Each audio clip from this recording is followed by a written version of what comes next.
There were some strange results in the Premier League last weekend as 3 of the top 4 teams lost, and that was reflected in a mixed bag of results for our recommendations. This weekend, the most interesting game is on Sunday at Stamford Bridge as Chelsea, under new management, take on leaders Manchester City. Elsewhere, one of Mark Hughes' former clubs could spell the end of his torturous reign at QPR. Sunderland picked up a rare win last weekend at Craven Cottage, where for most of the game Fulham played with 10 men.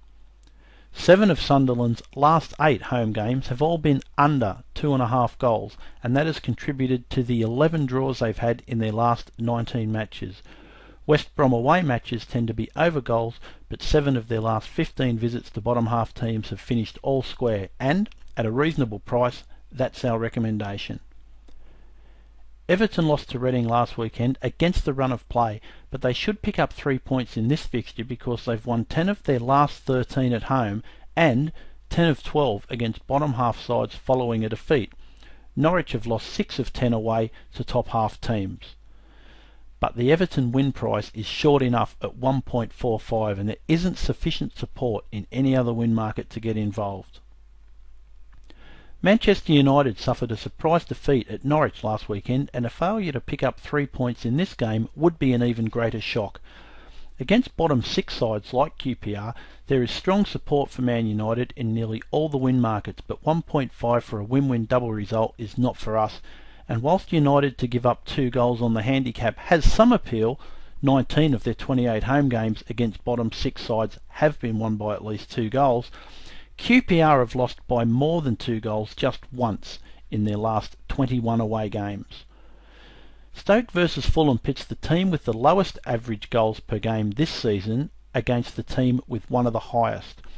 Stoke are unbeaten at home in 12 matches, and we'd expect them to take the lead in this match because they've scored first in 6 of 10 when hosting top half sides, and Fulham have conceded first in 15 of 25 away matches.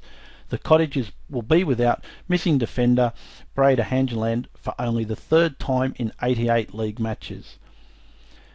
It's rare that Wigan start a game odds on, and the fact they've won only 2 of 11 home games against bottom half teams does little to justify the 1.9 price. After losing 3 of their first 4 games, Reading have lost just once in their last 7, and only 2 of 8 when scoring. Our approach would be to split a lay of Wigan with the draw, so that if Reading emulate their success of last weekend, it would effectively be a no-bet. There's little to find in this match as Villa have a poor record against top 6 finishers, but then Arsenal have won only 3 of 11 away to bottom half teams. Villa have had almost as many home games under 2.5 goals as Arsenal have had overs away, so it's a game that we'll avoid. This is another game that may well be all square after 90 minutes as Brendan Rodgers returns to his old club and seeks revenge for Liverpool's recent Capital One exit. Swansea are a tough team to beat at home, and since they were promoted they've drawn as many games as they've won. Liverpool have drawn 4 of their last 6 and may well extend their current unbeaten run as they've lost this season only to teams currently in the top 6. There may well be an opportunity to trade the position because Liverpool have managed a first half goal in only 4 of 12 under Rodgers, and none of Swansea's last 5 games have had a goal before the break, and they haven't scored first half in any of their last 9. Southampton games continued to be highly entertaining as they average 4 goals a game, with 8 having over 3.5 goals. 11 of Newcastle's last 20 away matches have had over 3.5 goals, and that includes 6 of 12 trips to bottom half teams. These 2 teams have kept just 1 clean sheet between them this season, and Newcastle can welcome back striker Papa Cisse, who missed out last weekend because of a FIFA ban. There's a decent sample size for Chelsea's record after a managerial sacking in the Roman Abramovich era, and they've won 5 of the 7 such fixtures.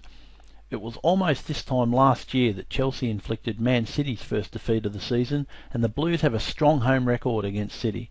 They've also won 5 of 10 at home to top 6 finishers and lost only 3, whereas City have had the polar opposite results when travelling to similar teams. Chelsea are a decent draw no bet price, and this becomes a betting proposition despite the hosts' recent upheavals. Spurs are plenty short enough for this fixture, considering that they've lost 4 of their last 5 league games, and West Ham have lost only 2 of their last 10. Spurs, under Villas-Boas, are struggling defensively, and only 4 teams have conceded more than their 21 goals. 8 of 12 games have had over 2.5 goals, and 10 have seen both teams score. 3 of West Ham's 5 away games have had over 2.5 goals, and this is the first time they've visited a team higher than 10th. 7 recommendations in this weekend's Premier League matches, and it would come as no surprise if, for the 3rd time in a month, there was another change at the top of the table.